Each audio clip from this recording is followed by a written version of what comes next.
Hello दोस्तों, कैसे हैं आप सभी। आई होप आप सभी स्वस्थ होंगे, मस्त होंगे, बिंदास होंगे।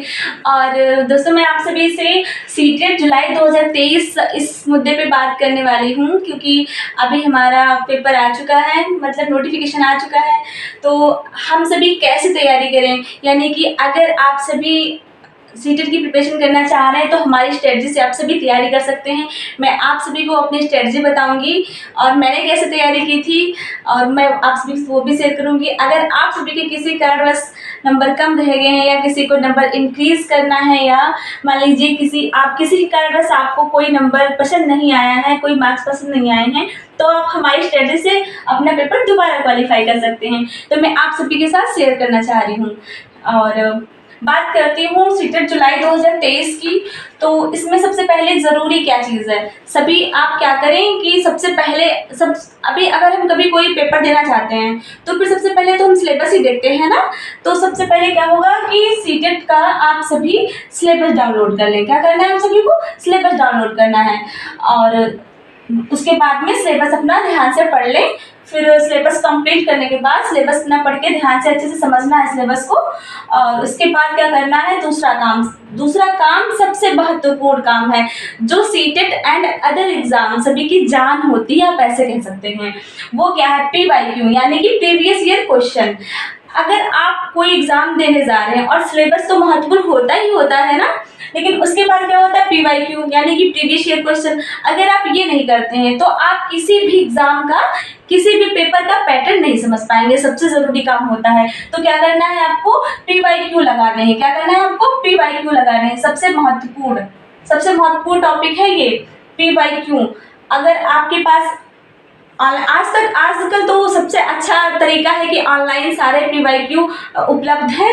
और अगर नहीं आप करना चाह रहे हैं, बहुतों को ऑनलाइन पसंद नहीं होता है पढ़ाई करना, तो उसके लिए आप मार्केट से भी ले सकते हैं। अच्छा ऑप्शन है आपके लिए।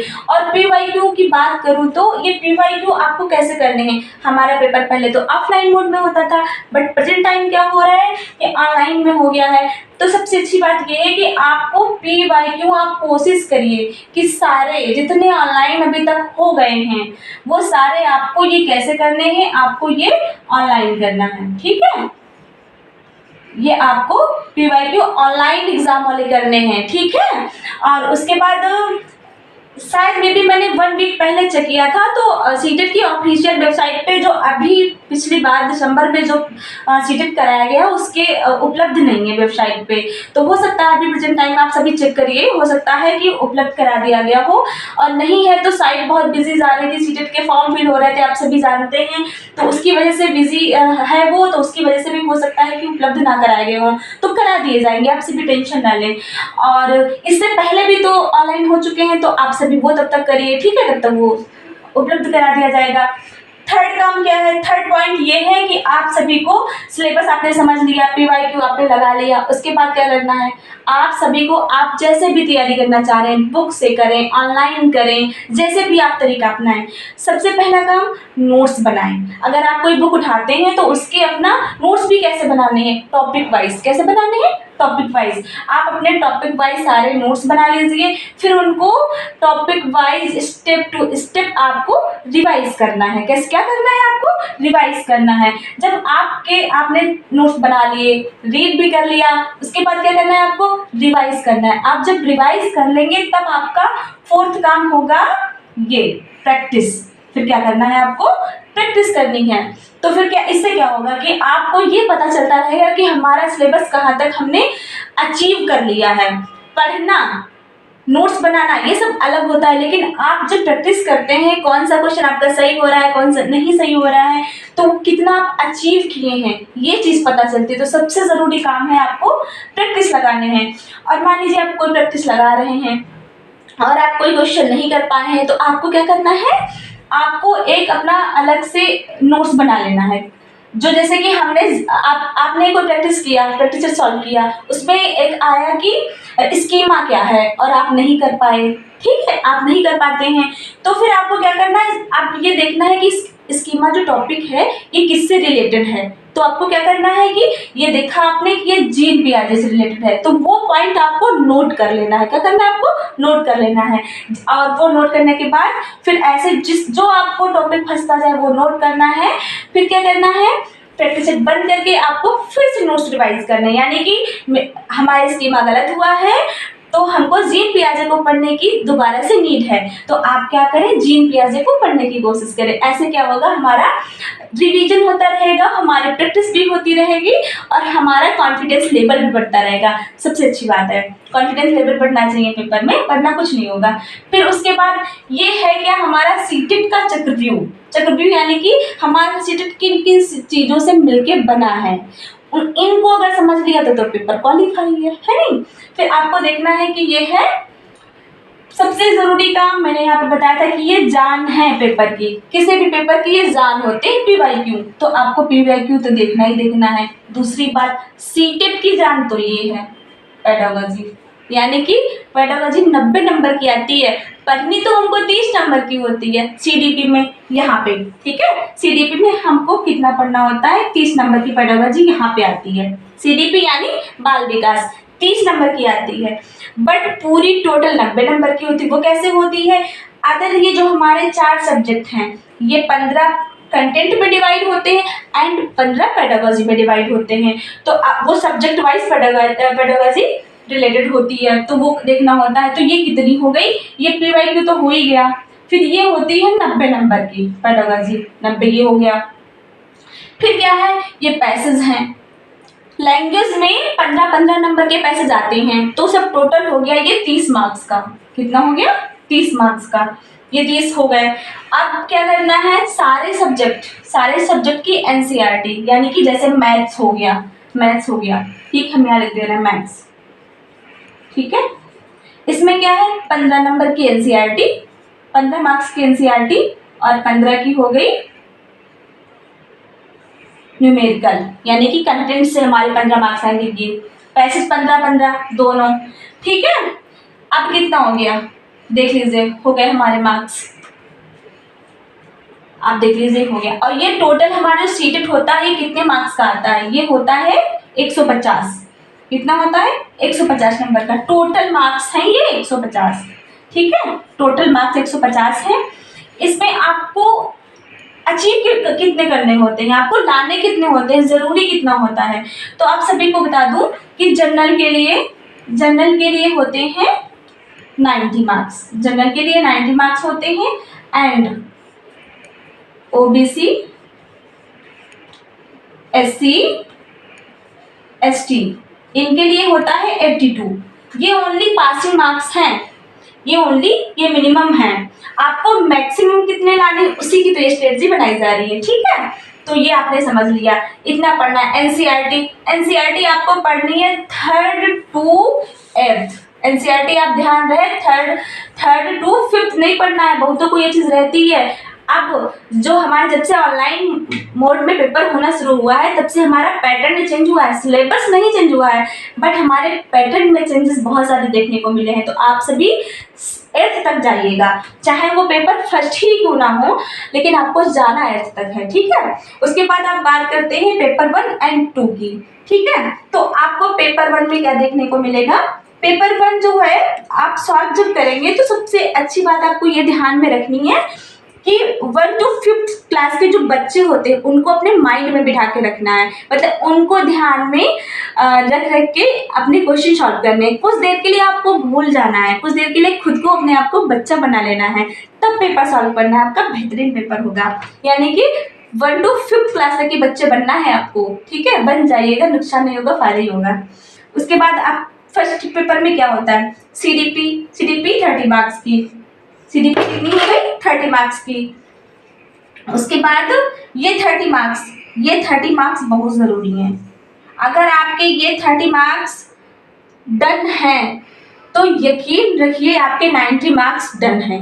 ये अगर ये डन है तो ये कहीं नहीं गए हैं, आप इतना समझ लीजिए। मैं जो बताना चाह रही हूँ मतलब समझ रहे हैं आप, अगर ये आपके डन है तो ये डन है, इसमें आपका नुकसान नहीं होने वाला है। एक्सपीरियंस बता रहा है मेरा, ठीक है। उसके बाद आपको क्या देखना है, मैथ्स। मैथ्स में तो मैंने बता ही रखा है 15 15 15, ठीक है। मैथ में मैंने बता रखा है 15 15, यही हर लैंग्वेज में होगा। और रही बात, आप लैंग्वेज तो समझ ही रहे हैं, जो आप चूज करेंगे आपको वही पेपर में जाके करना है। तो इसमें तो 30 नंबर का पैसेज ही मिल जाता है, जो बहुत ही प्रॉफिट।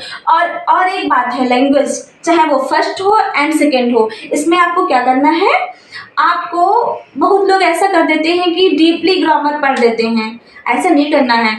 सीटेट में डीपली ग्रामर पढ़ने की बिल्कुल भी नीड नहीं है, क्योंकि ये पैसेज से रिलेटेड। मान लीजिए आप पैसेज सॉल्व करें, मैंने बोला ना कि प्रैक्टिस करनी है आपको, PYQ करने हैं। अब इन पेपर में आपने पैसेज सॉल्व किया और उसमें देखा कि संधि से पैसेज में ही आएंगे क्वेश्चन ग्रामर के, तो उसमें संधि से रिलेटेड क्वेश्चन पूछ लिया तो आपको संधि पढ़ लेनी है। समास से रिलेटेड पूछ लिया तो समास पढ़ना है। समानार्थी, विलोम शब्द, पर्यायवाची, जो उसमें दिया गया आपको पढ़ लेना है और वो आपके पैसेज डन हो जाएंगे। ये भी मार्क्स बहुत ईजी होते हैं, 30 मार्क्स लाने बहुत ईजी होते हैं, ठीक है। तो ये हो गया। अब बात करते हैं EVS की। तो EVS में आपको क्या करना है, अब बात करते हैं EVS की।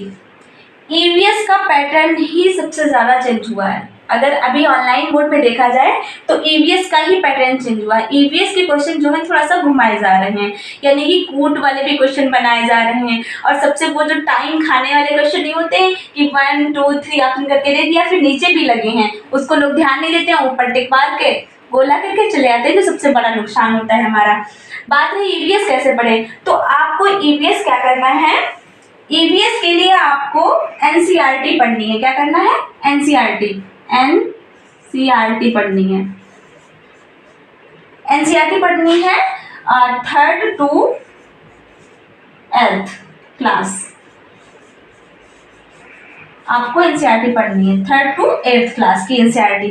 कुछ लोग ना ये फर्स्ट पेपर समझ के 5th क्लास तक ही पढ़ के छोड़ देते हैं, नहीं, अब थोड़ा सा बढ़ा के पूछा जाने लगा, पैटर्न में बदलाव हो गया, क्वेश्चन घुमा के भी पूछने लगे हैं। अब वो बात नहीं, अब ऐसे पढ़ने से काम नहीं चलेगा कि हमने ऐसे पढ़ लिया और चले गए। अब आपको डीपली पढ़ने की ज़रूरत है, तो आप बिल्कुल भी ऐसा ना करें, ठीक है। अब बात करते हैं पेपर 2 की। पेपर 2 में भी आपको एक चीज़ ध्यान में रखनी है। पेपर 2 में आपको क्या करना है कि जैसे मैंने बताया था कि पेपर 1 में आपको कक्षा 1 से लेकर कक्षा 5 तक के बच्चे बनना है, तब पेपर सॉल्व करना है। ऐसे ही पेपर 2 में क्या करना है आपको, पेपर 2 में आपको 6 to 8th क्लास के बच्चे बनने हैं। क्या करना है, आपको 6 to 8th क्लास के बच्चा बन जाना है, तब पेपर सॉल्व करना है कि देखिए मैं इस क्लास का बच्चा हूँ, अपने को ध्यान में रखे कि मैं बच्चा हूँ और मुझे ये पसंद है। बच्चे के अकॉर्डिंग ही आपको पेपर करना है, बच्चे को कभी निगेटिव उसमें नहीं लाना है, ठीक है। और बात करती हूँ पेपर 2 की। पेपर 2 में भी CDP वही चीज़ है, 30 मार्क्स, लैंग्वेज 1st and 2, यानी कि पेपर 2 का ये वाला पार्ट इतना, ये सेम बिल्कुल फर्स्ट पेपर की तरह है। मतलब बस थोड़ा सा लेवल बढ़ाना है, इसका थोड़ा सा लेवल बढ़ाना है, क्योंकि 6 to 8th क्लास का है, बाकी कोई बदलाव नहीं है, सेम वैसा ही है, वही सिलेबस है, सब कुछ वही है। और बात करती हूँ 4th की। इसमें 4 ही सब्जेक्ट होते हैं, इसमें पेपर 2 में 4 सब्जेक्ट होते हैं। और ये जो 4th सब्जेक्ट हमारा है ये ऑप्शनल होता है, ये ग्रेजुएशन के बेस पे होता है। जैसे ग्रेजुएशन के बाद हमने B.Ed किया, D.Led किया, BTC किया, तो आपने ग्रेजुएशन में कौन सब्जेक्ट ले रखा है, क्या आपने सोशल साइंस ले रखी है या मैथ साइंस ले रखी है, तो उसी के अकॉर्डिंग आपको चूज़ करना होता है। तो मान लीजिए कि जैसे मैं बात करती हूँ सोशल साइंस की, तो ये सोशल साइंस की तो ये 60 मार्क्स का होता है, 60 मार्क्स ये होता है, 60 मार्क्स का सोशल साइंस। एंड मैथ और साइंस की बात करूं तो मैथ 30 मार्क्स और साइंस भी 30 मार्क्स। ओके, ठीक है, समझ में आया। तो ये 30 में डिवाइड हो जाता है, लेकिन सोशल साइंस 60। इसमें भी पेडागॉजी तो बिल्कुल नहीं भूलनी है किसी भी पेपर में, सेम मैंने इधर बताया। इसके भी पॉलिटिकल साइंस, ज्योग्राफी, EVS, जो भी जितने सब्जेक्ट आपके होंगे, संगीत कला से और जो भी जितने होंगे, सारी ये चीज़ इसी में पूछी जाएगी सोशल साइंस में। तो आप सबको ये चीज़ ध्यान में रख के ही पेपर सॉल्व करनी है। और आपसे एक बात करूं कि हमारा जो CTET का पेपर है वो ऑनलाइन मोड में CBT मोड में होता है, ठीक है, CBT मोड। ठीक है, ऑनलाइन परीक्षा होती है हमारी अब। और दूसरी बात, एक अच्छी गुड न्यूज़ ये है कि अभी तक हमारे सीटेट में निगेटिव मार्किंग नहीं हुई है, ठीक है, बिल्कुल भी नहीं, ये नहीं है, ध्यान में रखिएगा। ओके, और आप अगर मैं आपसे वादा करती हूँ कि अगर आप ये स्ट्रेटजी बना के चलते हैं और तैयारी करते हैं तो मैं आपसे वादा करती हूँ कि आपके 130 प्लस मार्क्स आएंगे, ठीक है, 130 प्लस नंबर कहीं नहीं जाने वाले हैं अगर आप इस तरह से तैयारी करते हैं। मैं आपसे वादा करती हूँ कि आप ये स्ट्रेटजी फॉलो करें और अपनी तैयारी बेहतर करें। और अगर किसी के मार्क्स कम हैं किसी कारणवश तो अपने मार्क्स इंक्रीज कर सकता है, ठीक है, हर कोई। और बाकी आप मुझे और बता सकते हैं कि मैं और क्या बताऊं। ये जो हमारी स्ट्रेटजी है ये सेल्फ स्टडी की है, बाकी आप इन नोट्स में बदलाव कर सकते हैं कि आप ऑनलाइन पढ़ना पसंद करेंगे या ऑफलाइन पढ़ना पसंद करेंगे या फिर आप बुक से पढ़ना पसंद करेंगे, ये यहाँ पे। और अगर आप सभी ये चाहते हैं कि मैं आपको कुछ ऑनलाइन कोर्सेज के बारे में बताऊं तो आप कमेंट करके बता दीजिएगा, मैं आपको इन्फॉर्म कर दूँगी। और तब तक के लिए आप हमारी स्ट्रेटजी से तैयारी कर सकते हैं। और अगर आपको कभी कोई प्रॉब्लम होती है तो आप कमेंट करके बता दीजिए, मैं फिर से वीडियो अपलोड कर दूँगी।